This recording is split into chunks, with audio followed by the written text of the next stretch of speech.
Today I wanted to talk about the names of the guitar strings. I found this a bit confusing at first because it was seemingly backwards in my head. You know, the sixth string is the one that's closest to you here. That just seemed wrong. But then I realized after a while that the way to think of this is to think of them as ranks.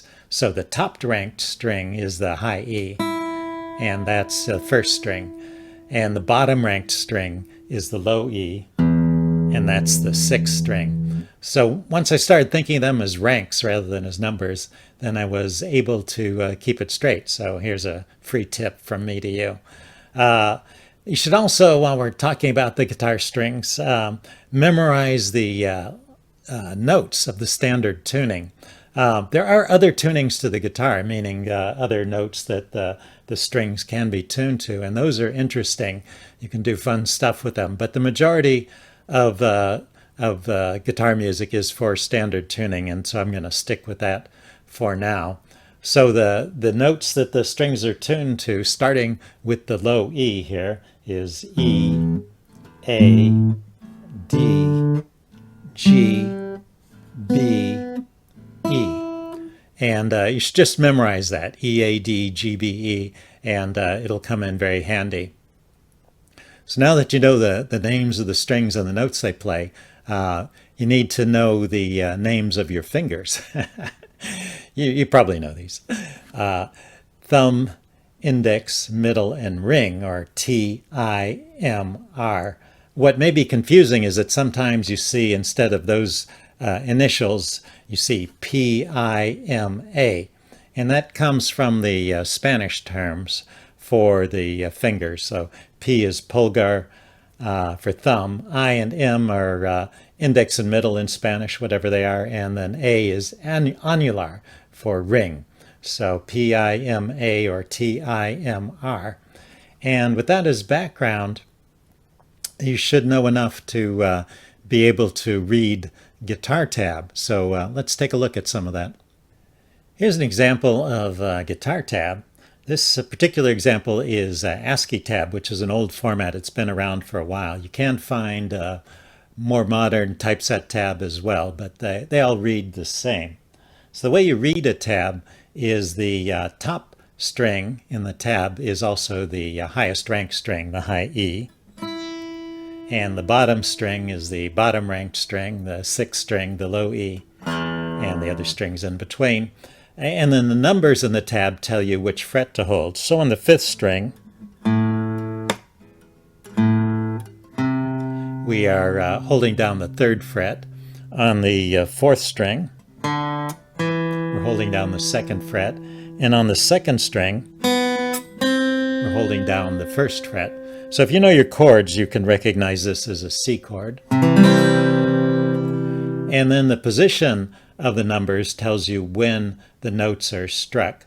And the timing is also indicated by how close they are together. So we have 1 and 3 are the fifth string and the second string are struck simultaneously in a pinch like this. And then it's followed by the fourth string and the third string, and the fifth string and the second string again, and then back to the third string and the fourth string. So that's that whole measure. It doesn't tell you, this particular tab doesn't tell you which fingers to use when you're hitting the notes, but a common way to do this is to take the two lowest lines in the measure, in this case the fourth string and the fifth string, or the fifth string and the fourth string, and just use your thumb on those two because you're alternating between them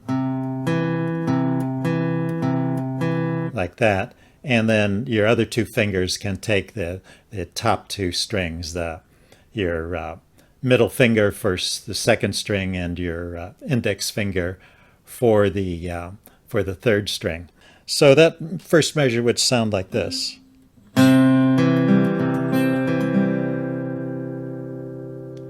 And then the second measure is the same, except that you've lifted your finger up from the second string, and so on. You can see that the third measure, you put your finger on the third fret and then you drop it back to the first fret. Playing out the first two lines, it sounds like this.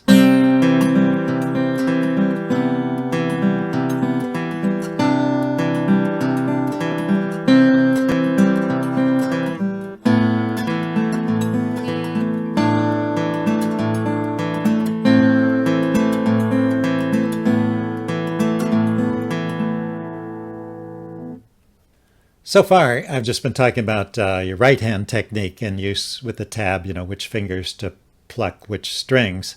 There are some tips I could give you about the left hand technique as well.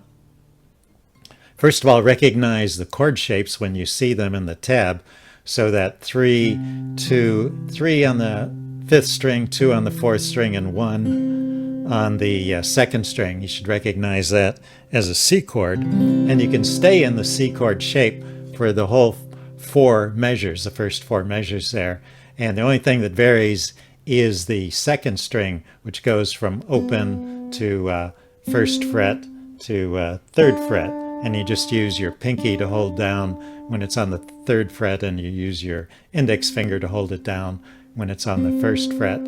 And you can see the same thing is happening with the next line. This is just an A minor chord that is going once again on the 2nd string. It's going from open to the 3rd fret to the 1st fret and then back to open.